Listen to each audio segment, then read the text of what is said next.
Hola, ¿qué tal? Muy buenas. El día de hoy hablaremos un poco sobre un tema muy interesante que se llama los niveles de lenguaje y el nivel de uso que le damos en la vida diaria. Para empezar entonces, vamos a situarnos en el caso de Brian y André. Dice así: hace unos meses, Brian y André decidieron buscar un empleo. Se inscribieron en una bolsa de trabajo y acudieron a varias entrevistas. A continuación, lee las respuestas de que ambas proporcionaron durante la entrevista y luego responde las preguntas. Vamos a empezar. Entonces, Brian y André buscan trabajo y cuando son entrevistados, el empleador, es decir, el que los va a contratar, les hace la siguiente pregunta. Dice, ¿no? ¿Cuáles son sus planes a futuro? O sea, ¿qué es lo que a futuro tú deseas hacer? ¿Cómo te piensas realizar? Entonces tenemos el turno de Brian en su respuesta, ¿no? En la entrevista dice, ¿no? Pues no sé la verdad, dice. Lo que quiero es ya ponerme las pilas para empezar a chambear, dice, ¿no? Quiero que me dé chance. Yo aprendo bien rápido lo que me pongan a hacer. No creo tener falta, dice. Además, quiero tener experiencia de trabajo antes de terminar de estudiar porque no quiero tener problemas luego por no tener experiencia, dice. Me gusta hacer las cosas bien chéveres, entonces creo que lo puedo hacer muy bien. Ok, esta es la respuesta de Brian. Ahora vamos a ver cuál es la respuesta de André, el turno de André, cuando también le preguntan, ¿no? ¿Cuáles son sus planes a futuro? Para lo cual André responde, dice, me he propuesto obtener un empleo antes de finalizar mis estudios universitarios con el fin de obtener toda la experiencia laboral que me sea posible. De esa manera, podré contar con una ventaja competitiva importante que me distinga del resto de los egresados de la carrera que estoy estudiando, lo que de alguna manera me asegura mayores oportunidades de empleo que para un recién egresado sin experiencia en lo absoluto. Entonces, ¿quién tiene más posibilidades de obtener el empleo, Brian o André? ¿Y por qué? Entonces pensemos en este caso. Es un problema de la vida real que te va a pasar en algún momento. Cuando buscas empleo te van a entrevistar y esa es una de las preguntas que te van a hacer. La situación es, si tú conoces tu nivel de lenguaje, ¿cómo responderías? ¿Qué tipo de palabras utilizarías? ¿Cuál sería tu respuesta, tu actitud? ¿Cómo crees que debería evaluarte la persona que te va a contratar en el futuro al escucharte decir una respuesta como Brian o al escucharte decir una respuesta como André? Entonces, nosotros, los seres humanos, hablamos de distintas maneras en distintas situaciones, ya sea que estemos en la calle, en la casa, en el aula, con nuestros amigos o con personas mayores, ¿sí? Hablamos de diferentes formas, es decir, diferentes niveles lexicales o diferentes niveles de nuestro lenguaje. Y lo utilizamos para poder tener mejor eficacia, para poder hacernos entender. Entonces, en una clase, en un aula, ya sea una clase virtual o una clase presencial, no hablas de la misma manera que cuando estás jugando pelota con tus amigos o haciendo deporte, o cuando vas al cine, o incluso si estás en una fiesta. No hablamos y no nos comportamos de la misma manera en diferentes situaciones, es decir, en diferentes contextos. Cuando hablo de contextos, hablo de diferentes momentos y lugares donde realizamos diferentes actividades. Empecemos entonces a explicar un poco sobre el primer nivel del lenguaje, el nivel culto. El nivel culto es un tipo de lenguaje que utilizan aquellas personas que poseen un alto conocimiento de la lengua. Personas bastante instruidas, también cabe decir que son aquellas personas que tienen bastante lectura de diferentes tipos de tema, tienen una riqueza en vocabulario, además pronuncian correcta y adecuadamente las palabras, se especializan en dar discursos, conferencias, clases, exposiciones, ¿ok? Un ejemplo podemos encontrar textos literarios y científicos técnicos donde se maneja un lenguaje culto, un lenguaje elevado. Ahora, una persona puede manejar cualquier persona puede manejar ese lenguaje, sí, siempre y cuando le dé la dedicación a instruirse o ser instruido en un nivel formal, ¿no? Muy bien, veamos un ejemplo, dice, ¿no? Un ejemplo en una conferencia, en una reunión donde un expositor que saluda a los demás, dice así, ¿no? Señoras y señores, tengo el agrado de dirigirme a ustedes para exponerle esta noche sobre nuevos estudios arqueológicos. Es una exposición histórica, hablar sobre lo histórico. Otro ejemplo cuando Mario Vargas Llosa que es una persona que maneja un lenguaje culto, ya que él es un escritor, lector, ¿ok? Novelista. Dice, no, las obras de inversión planteadas para este año son colosales. Vamos a darnos cuenta que tanto un ejemplo como el otro hay palabras que tienen un significado muy connotado de acuerdo al contexto que quieren dar a entender, ¿ok? Muy bien, vamos ahora con un nivel vulgar. Vamos de un extremo a otro extremo. En un nivel vulgar, que ya no pertenece a un contexto formal, sino a un contexto informal, ¿sí? La modalidad de este nivel de lenguaje, ¿ok? Es usada por gente corriente en relaciones ordinarias, es decir, del día a día, con frecuentes transgresiones de las normas léxicas.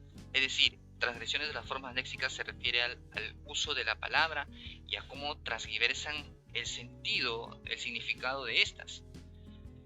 Lo utilizan personas de poca cultura léxica, ¿ok? Poca instrucción en la lectura o en textos, ¿no? Técnicos, científicos, o que también tienen poco hábito de leer. Utilizan siempre oraciones cortas, sin terminar. Las frases son siempre acompañadas de lisuras o groserías, como por ejemplo, veamos lo siguiente, ¿no?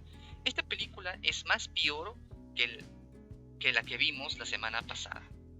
Aquí tenemos un error, por ejemplo, de un lenguaje vulgar, ¿no? Más peor. Bueno, no debería decirse eso, debería decirse mucho peor. Otro ejemplo. ¿Le enviaste un mensaje a tu mamá? Una pregunta, ¿no? ¿Le enviaste? Hay un seísmo ahí, que terminamos siempre utilizando o mal utilizando en los contextos, ¿no? Enviaste, fuiste, recogiste, ¿no? Y eso es, pues, es informal porque no está correcto, se puede entender como otra cosa, ¿no? El uso de muletillas es común en el nivel vulgar, también en el nivel coloquial, que vamos a ver más adelante, puesto que nos ayuda a mantener la conversación cuando a veces no tenemos las palabras correctas para poder seguir explicando nuestras ideas. Por ejemplo, ¿no? Viste que el otro día hablamos de el entrenador de mi hijo, algo ha querido decir ahí, ¿no? De mi hijo, ¿no? Ni siquiera de mi hijo, sino de mi hijo, ¿no? Bueno, es otro ejemplo. Y la clásica, ¿no? Suéltame petombo, yo no tengo que ver. Ahí está. P incompleto, tombo, ya es informal, ¿no? Sabemos que se refiere al policía, pero lo utilizamos. Ahora, hay que tener en cuenta esto porque el nivel vulgar lo podemos terminar utilizando en situaciones donde no deberían utilizarse, como en un salón de clases, en una reunión familiar, hay que tener cuidado. Ya veremos por qué. Y por último, un nivel coloquial, también de contexto informal. Sin embargo, este nivel coloquial se puede confundir mucho con el nivel vulgar. El nivel vulgar es mucho más extremo porque siempre está acompañado de una transgresión léxica. En cambio, el nivel coloquial está más que nada relacionado con lo que es el dialecto, o sea, propio de una comunidad o una región. Vamos a ver. El nivel coloquial se emplea de forma cotidiana y tiene una característica especial porque es más que nada espontáneo. Se tiende a utilizar más que nada con el conjunto de personas de confianza o medio familiar, comúnmente utilizado entre amigos. También otra característica del nivel coloquial es que es natural, o sea, nos nace, no necesitas a veces pensarlo, te nace. Por ejemplo, cuando tú ves a tu mamita, vas y la abrazas, ¿no? Le dices una expresión espontánea, natural, decirle, te quiero, ¿no? O qué feliz me siento, o gol, gritar emocionadamente, o sea, son expresiones espontáneas. Nacen de acuerdo a la situación de manera afectiva. Otros ejemplos que utilizamos cuando hablamos diariamente, ¿no? Ponte las pilas, qué chévere, ojalá, esta papayita, ¿no? Caracoles, caramba, diablos, ¿no? Y expresiones y otros términos que utilizamos cuando hablamos, ¿no? Para poner énfasis en las palabras, como lo que ¡zas! El perro le mordió al vecino, ¿no? ¡Pum! Metió un gol fuerte, ¿no? ¡Chas! No le di al blanco, ¿no? O sea, eso es. Además, en el nivel coloquial se tiende también a utilizar tres cambios en los sufijos de las palabras. Esto es el diminutivo, el aumentativo y el despectivo. El diminutivo cuando hacemos algo más pequeño de lo que ya es en términos léxicos, ¿no? Fuertecito. Aumentativo cuando hacemos algo más exagerado, por así decirlo, ¿no? Más grande de lo que ya es. El cartel tenía letras grandotas, ¿no? Y el despectivo, que viene del término de desprecio, ¿no? Como la palabra pobre sucho. Ahora, ¿para qué te sirve aprender a hablar en diferentes tipos de niveles de lenguaje o saber este tema? Número uno, porque permite una mejor comprensión de los contextos, es decir, saber de qué se está hablando y con quién estás hablando para modular tu comportamiento, tu conducta. Número dos, entender el diferente significado de las palabras, saber a qué se refiere cuando alguien dice pobresucho, ¿no? Cuando alguien dice chévere, cuando alguien dice tombo. Recuerda que eso va a variar, no solamente en contexto, sino en contexto, por ejemplo, peruano, sino en contexto extranjero. Número 3. Facilita la comprensión del mensaje. Saber qué nos quiere dar a entender. ¿Ok? Si hablas, por ejemplo, de una manera muy coloquial o muy vulgar, por así decirlo, a una persona que está en un contexto, por ejemplo, en una clase, una exposición, de una clase donde tienes que hablar de manera culta, no se te va a entender qué quieres dar. ¿Sí? Adquirir ventajas sociales e individuales. Eso viene a ver con las competencias de la lectoescritura. Comprender los textos, saber expresarse, saber dar oratoria, exposiciones de un tema en clase, ya sea virtual o presencial. Y algo muy importante, ayuda a proyectar una imagen de nosotros mismos, es decir, de acuerdo al nivel léxico o nivel de lenguaje que uno hable frente a los demás, vamos a presentar ante los demás una imagen de cómo somos, ¿ok? Si somos respetuosos, si somos atentos, si somos educados o no somos autoeducados. No te olvides entonces de tener en cuenta mucho este tema. Muy bien, cualquier pregunta me la dejas. Nos vemos en la próxima. Bye bye.